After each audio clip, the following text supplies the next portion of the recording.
ഡൽഹി മുഖ്യമന്ത്രി അരവിന്ദ് കെജ്രിവാൾ കാണിച്ച ധൈര്യമൊന്നും മമതാ ബാനർജിക്ക് ലെവലേശമില്ല.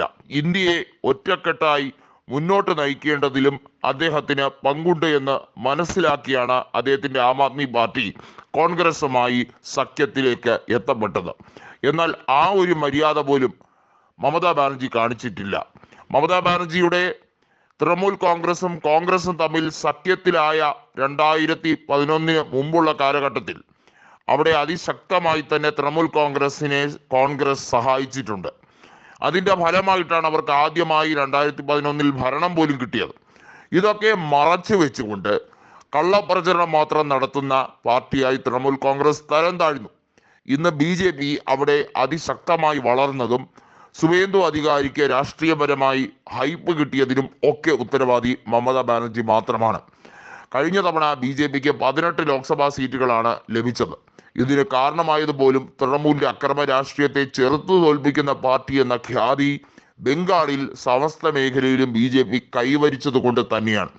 ഈ കാര്യങ്ങളൊക്കെ തെളിവ് സഹിതമാണ് അധീർ രഞ്ജൻ ചൗധരി എന്ന കോൺഗ്രസിന്റെ PCC അധ്യക്ഷൻ വ്യക്തമാക്കുന്നത്. കോൺഗ്രസിന് ഇക്കുറി മികച്ച നേട്ടം കൈവരിക്കാൻ കഴിയുന്ന ഒരു സംസ്ഥാനം തന്നെ ആയിരിക്കും പശ്ചിമ ബംഗാൾ എന്നുള്ള കാര്യത്തിൽ സംശയമില്ല എന്നാണ് അധീർ രഞ്ജൻ ചൗധരി പറഞ്ഞിരിക്കുന്നത്. സഖ്യത്തിന്റെ ഭാഗമായി നിൽക്കുന്നതിനേക്കാൾ സീറ്റുകൾ ഒറ്റയ്ക്ക് നിന്ന് കോൺഗ്രസ് പിടിച്ചെടുക്കും. അപ്പോഴായിരിക്കും കോൺഗ്രസിന്റെ കെൽപ്പ് എന്താണെന്ന് ജനങ്ങൾക്ക് മനസ്സിലാവുക.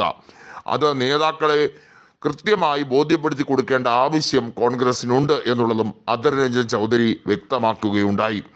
നിരവധിയായ തൃണമൂൽ നേതാക്കൾ ഇപ്പോൾ ആ പാർട്ടിയെ വെറുത്തിരിക്കുകയാണ്. മഹുവ മൈത്ര അടക്കമുള്ളവർ കോൺഗ്രസിൽ നിന്നും തൃണമൂൽ കോൺഗ്രസിലേക്ക് പോയത് അതിശക്തമായി തന്നെ BJPക്കെതിരെ പോരാടുന്ന പാർട്ടി എന്ന ഖ്യാതി ഉള്ളത് കൊണ്ടാണ്. എന്നാൽ ഇപ്പോൾ മമതാ ബാനർജി ശരിക്കും പറഞ്ഞാൽ BJPയുമായി ഒരു രഹസ്യ ധാരണയിലേക്ക് പോവുകയാണ് എന്നുള്ളതാണ് കോൺഗ്രസ് ആരോപിക്കുന്നത്.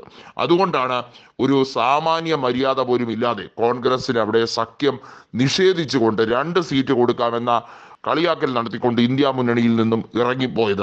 മമതയുടെ പതിവ് ശൈലി ഇത്തവണ വർക്കൗട്ട് ആകില്ല. BJP അവിടം തൂത്തുവാരും. അതോടുകൂടി തൃണമൂലിന്റെ അസ്തമയം ആകും എന്നുള്ളത് ഉറപ്പാണ്.